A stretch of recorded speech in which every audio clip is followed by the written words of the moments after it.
Good evening, everyone. This is Jean. I'm here at the stadium about to do the final quest for the alchemist slash culinarian branch of the faculty custom deliveries. Let's talk to DeBroy and see what's up. Sharlayan Cuisine. DeBroy is brimming with confidence. This is it, Bryce. The form is ready to begin the evaluation process. We've worked tirelessly on perfecting our submission, and I have every confidence that Mervyn Bread will be the winning candidate. Come, let's make our way to the rostra, shall we?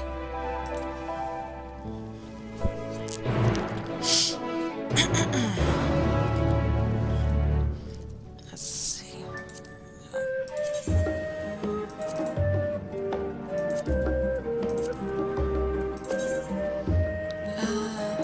Yep, that's right. There is a teleport to there's an Ethernet to the rostra.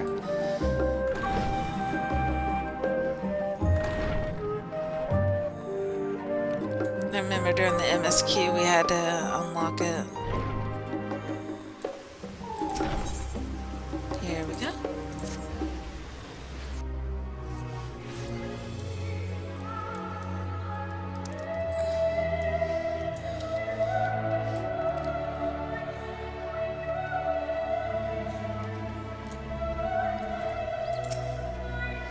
I know I said I was confident, but the thought of actually standing before the forum has my stomach all in knots. Courage, DeBroy, courage.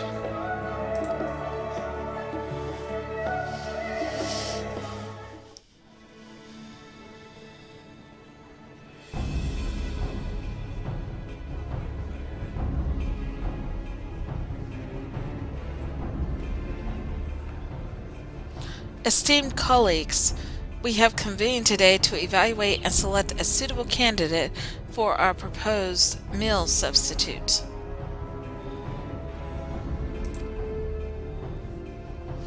As previously discussed, this meal substitute will serve as an emergency provision, such as when our usual sources of food are restricted or otherwise unreliable. To be considered viable, a submission must satisfy our stipulated conditions, namely that it must be possible to prepare the meal using only the ingredients available in Labyrinthos, and that it also provides all the nutrients necessary to sustain day-to-day survival.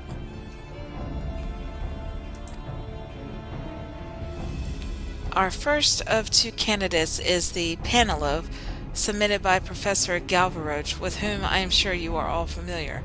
That thing looks like something that a zombie would eat. What the heck?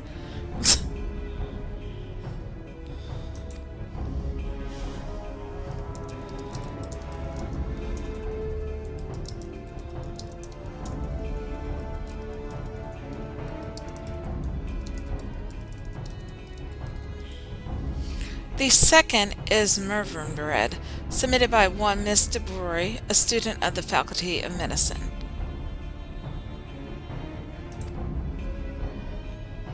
Members of the Council of Culinary Assurance will select one of these candidates following a thorough nutritional analysis and trial consumption of the samples provided.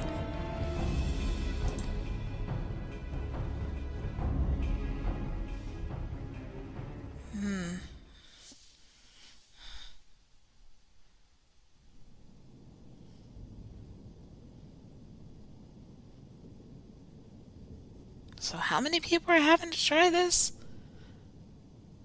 Our analysis has determined that both submissions meet the basic nutritional requirements to qualify as meal replacements.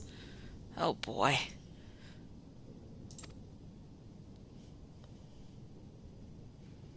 And as they share the same nutritional value, the only consideration left to judge them upon is taste. Even being generous, it would be difficult to describe the flavor of Panilove as pleasing. Mervyn bread, on the other hand, is a culinary delight. On the grounds of this assessment, Mervyn bread is clearly the superior choice.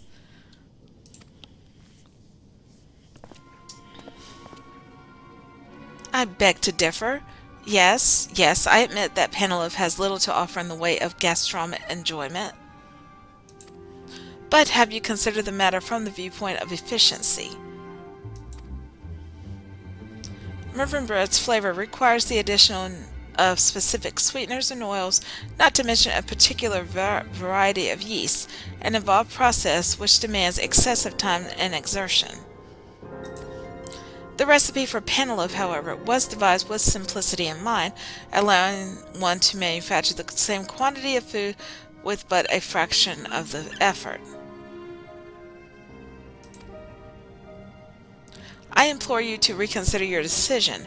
After all, this is an emergency comestible we are discussing here, not some gourmet menu item.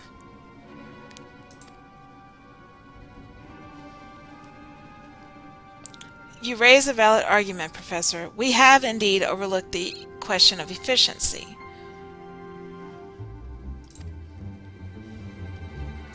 Should a situation arise that necessitates a supply of emergency rations, then ease of manufacture would certainly be a primary concern, and in that respect your panaloaf holds a significant advantage.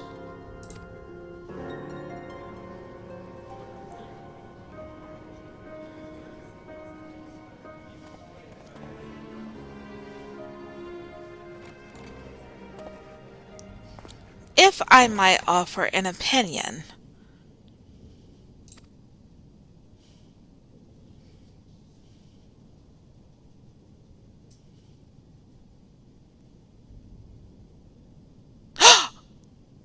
are you kidding?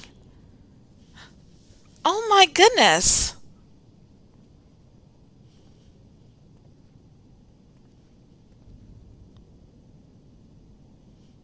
Master Floggers, to what do we owe this unexpected pleasure? Flog... Floggerstert? I don't know how to say that, I'm sorry. Curiosity mostly. I may be retired, but this talk of a perfect meal piqued my interest. Wait, I know you. Of course you do. It's the same person you just saw. Oh, wait a minute. That's the patron. Oh my God. She was talking to a retired professor. Oh my goodness. That's hilarious. And I know your delicious Mervyn bread.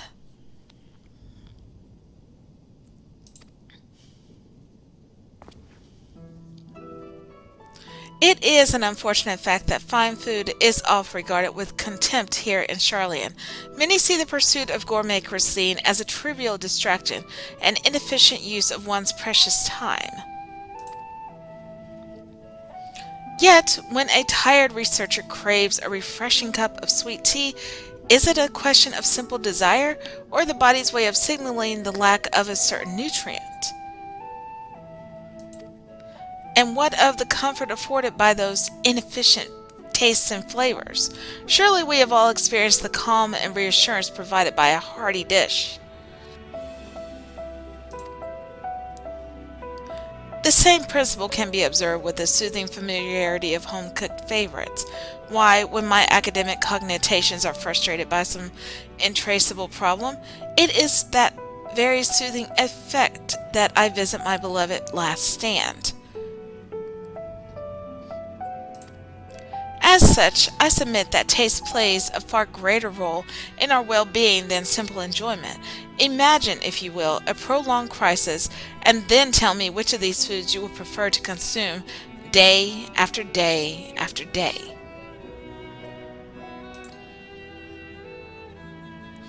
Faced with the struggle to survive, which of these meals would best serve to bolster your mental and emotional fortitude?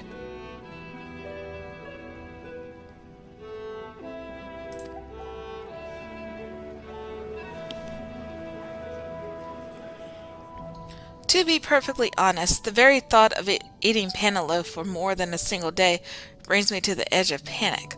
Hardly a state one wishes to be in when dealing with a crisis.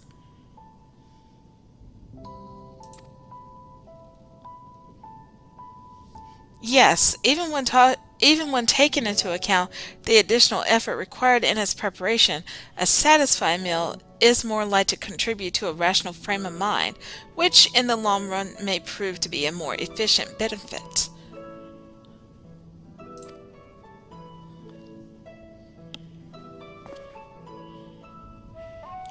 Now that all interested parties have made their arguments, the time has come to put the matter to a vote.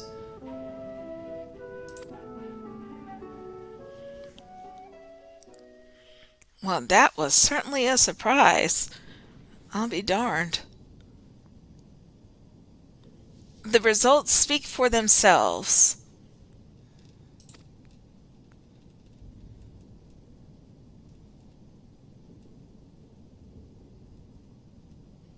Panel of 1 vote, Mervyn Bread 5 votes.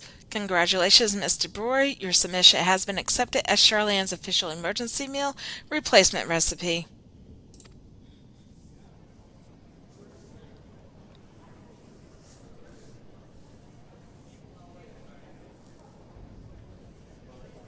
Professor, your research is still very much a part of.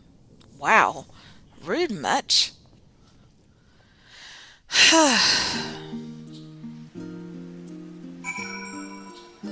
Good Lord, I don't understand that man. Well, that was a near thing, at least until our last stand supporter chimed in. I never knew he was a former member of the forum. No kidding. I'd say we can safely call this the end of the matter, although there is one last thing I would like to ask of you, Bryce. Despite his rigid way of thinking, Professor Galvaroche is not a bad person. Perhaps I can make him a nice meal to soften the blow of his loss, with a little expert help. I'll get my apron. I knew you couldn't refuse. When you have a moment, come and meet me at the last stand.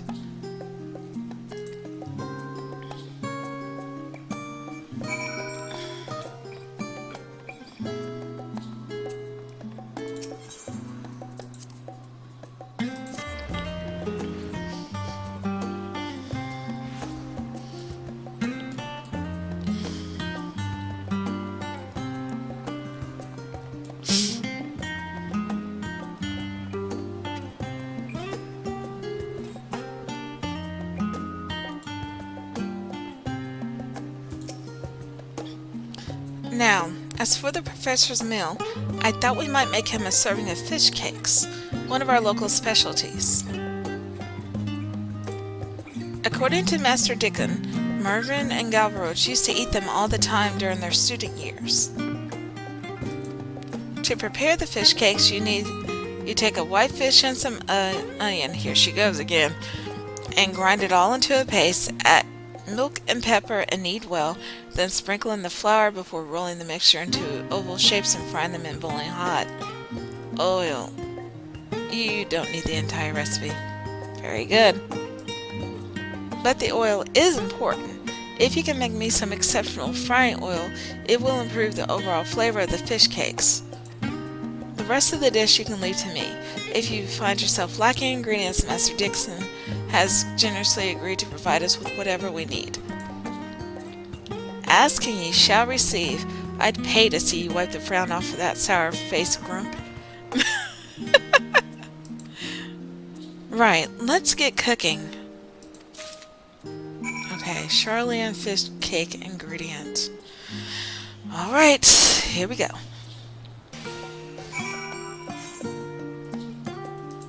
Alright. There we go. How's your part of the recipe coming along? Here you go. Sharlayan fish cake ingredient. A key ingredient for making Sharlayan fish cakes. Well, pretty straightforward. Anyways. Perfect. This will be the ingredient which brings the whole dish together. I've already sent a message to Professor Galvaroche asking him to meet us here. Hopefully he hasn't eaten yet.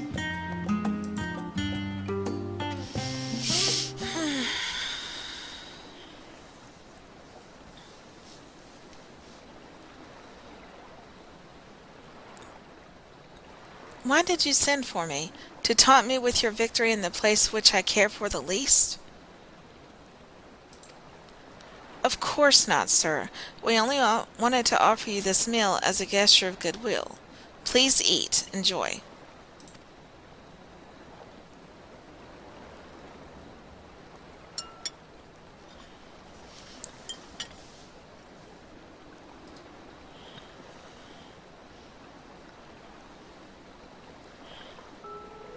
That was good.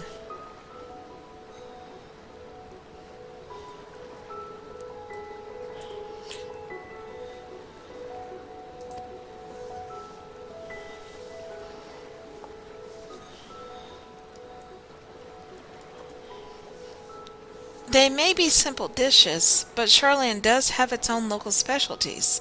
The art of pardon me, quality cuisine was never wholly absent from our culture, despite what people think.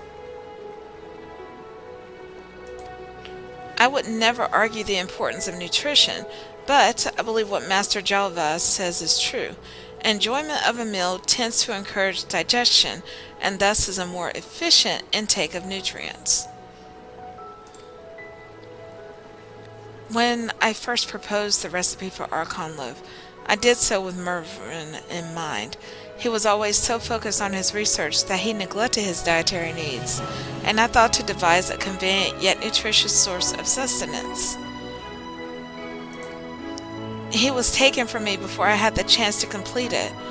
I was grief-stricken, angry at the loss of my friend, and his gourmet lifestyle became the target of my rage.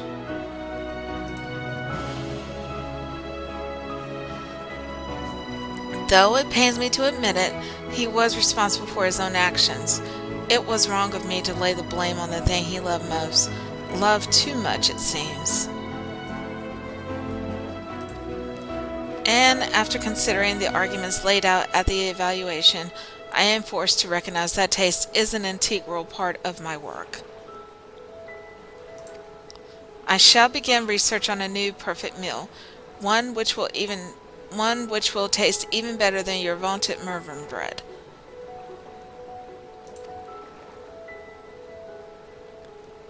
But Mervyn bread was never solely ours, Professor. It was your research and your panaloaf which provided the nutritional basis for our recipe. Bryce and I simply improved the palatability while maintaining the balance which made it healthy in the first place.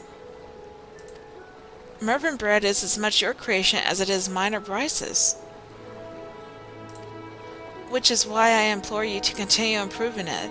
With your resources and expertise, there is no one better positioned to solve the recipe's lingering issues with inefficiency. In that case, I shall need an assistant. Together, you and I will test the boundaries of what is possible in the field of gourmet health cuisine. Speaking of fine foods, I do have one complaint about these fish cakes of yours. There were too few. I seem to recall the dish being much larger back when Mervyn and I used to eat them. Are there any more perchance? Well, thank God he came around. Whew. Now we understand him, though.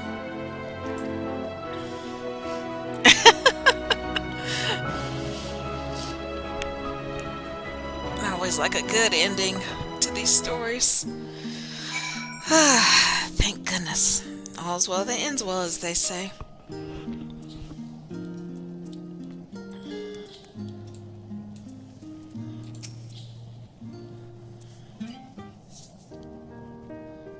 I do believe that was the first time I've seen the professor smile. I'm glad our fish cake special had the desired effect. But my work at both the stadium and the last stand has just begun. I have an entire city to convince of the benefits of fine dining. Fortunately, it seems the professor is on our side now. We can expect the laboratory's research to expand into taste-related fields, and as part of my ongoing mission, I will do my utmost to see that it succeeds.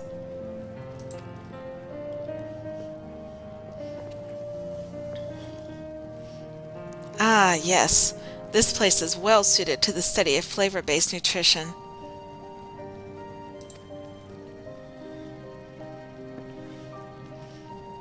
We begin our research into more efficient preparation methods immediately.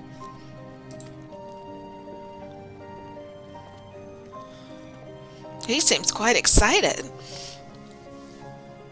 And here I thought my days of frantic baking were over.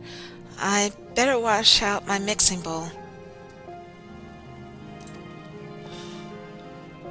Thank you for all your help, Bryce. I could not have asked for a more perfect kitchen mate. Please, do come and visit me from time to time, both at the stadium and as a valued patron of The Last Stand.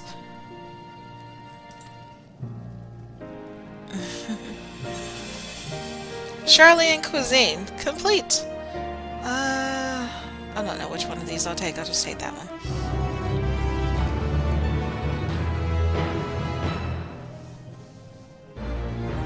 Esteemed contributor, Faculty of Medicine, you have completed all of Deliveries' tasks. She now considers you a virtuoso baker. What an elegant title. Keep an eye out for others at the stadium who require the help of an able artisan. You never know who might be in need of your skills. Yep. Okay, so that is 2 of either 5 or 6 branches of the faculty. I'm not sure which one I'll do next. That will be up to a nice little RNG, a nice little wheel thing that I have that I usually let decide what I do next when I have a variety of things to complete. So, stay tuned for the next one. Alright, have a good one, everyone. Bye-bye.